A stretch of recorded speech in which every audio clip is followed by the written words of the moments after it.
Hi mga kagurang! Welcome back to my vlog. Another day, another life, and of course, another vlog. Samahan nyo kami mga kagors at mayroon pong nag-invite sa amin no, na mag-swimming daw kami sa napakagandang swimming pool. Dito sa may area lang yan na medyo malapit-lapit sa amin ang tinatawag naming Jufair area na talagang parang Makati area in the Philippines. So, diba? Of course, together with my mga kagurang na friends. O, tingnan nyo naman, diba? Walang bata dyan, kundi mga gurang. O diba guys, as usual talagang bida-bidahan na naman ang lola ninyo. O diba, say hi mga kagors. O diba, ang gaganda nila. Ako lang ang negrita at galing Pilipinas anyway.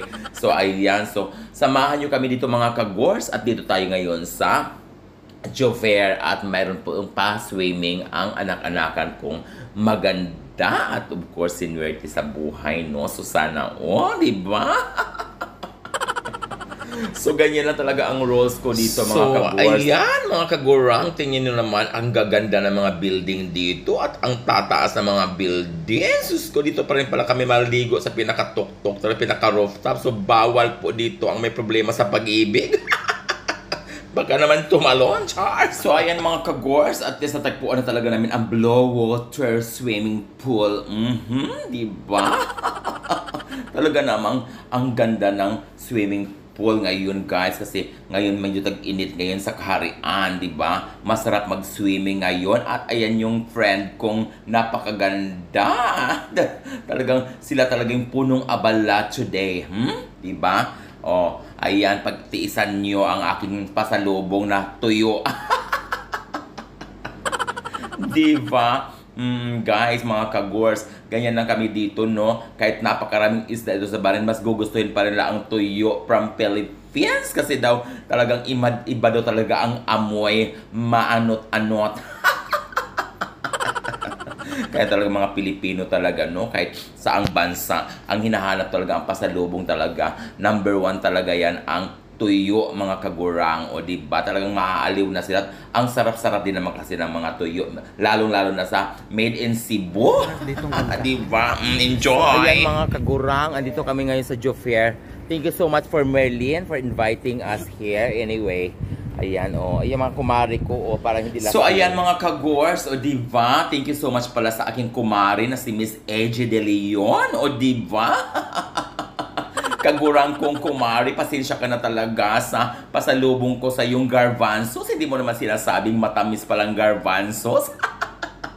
Ang binili ko, yung lulutuin pa pala. Disappointed talaga ang lola niyo. Pero don't worry Mars, lulutuin ko talaga ito para sa iyo. Pero asin ang pantimpla ko, diba? Malos mas maloka ka. Anyway, ayun mga kagurang, talagang nag-enjoy kami sa pagtimpasaw sa napakasarap na tubig. Galing na kayo dito at samahan nyo ako. So ayan mga kagors, tamang-tamang pintuhan lang mga lula mo, no? Diba? So ayan, pabida-bida na naman ang iyong lingkod. Diyos ko. Ay diba? Ayan, ang gustong-gusto ko nito, may mga occasion talagang, ayun, bumibida-bida. Kumakapal ang mukha. O diba mga kagurang, ganun lang naman talaga ang buhay, no? So, talagang, totoo talaga yung sinasabi nila na ako daw ang pinaka-plastikadang OFW sa buong mundo. Kasi nga naman di ba ako lang daw yung walang kaaway daw na isang OFW. Diyos ko. Alam nga naman na awayin mo silang awayin, no? Bahala kayo kung anong masasabi nyo pagtalikod ko. Wala akong pakialam. Basta importante, walang away mangyayari sa buhay natin, no? Kaysa naman, i-confront mo pa ng mga ganyan-ganyan, di ba? At nagpasalamat din ako talaga sa aking mga followers, no, na talagang nakakaintindi na rin sa pagka-plastikada ko.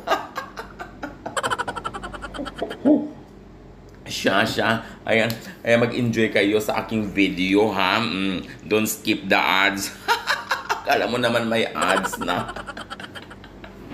Maganda. Ang ganda ng ng buwan, diba? Wish ko lang, guys, na magkaroon ako ng jowang hindi support. So ayan mga kagurang, so habang hinihintay namin yun ang pagkain, may pagkain pa kasi ang lola ninyo. O diba? Pinapaswimming pa kami at pinapakain pa kami.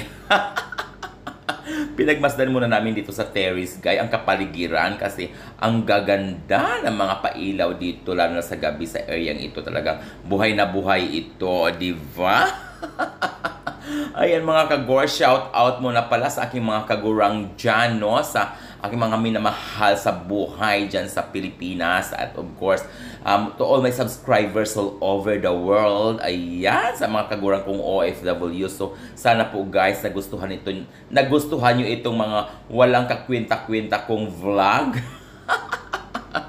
Please like, share, and subscribe. And thank you so much for watching mga kakatas kong OFW. And of course, sa lahat-lahat. And of course, shout out dyan sa restaurant na napakasarap na restaurant dyan sa Estancia, Ibabaw, Mandaue City. Ang Mang Jose Restaurant, no, na sumisika talaga sa kanilang talagang pagkain, sa kanilang ulam na utan, diba? Diyos ko, dyan kami sumisika talaga sa aming utan talaga na way subak. Ayan mga kagurang.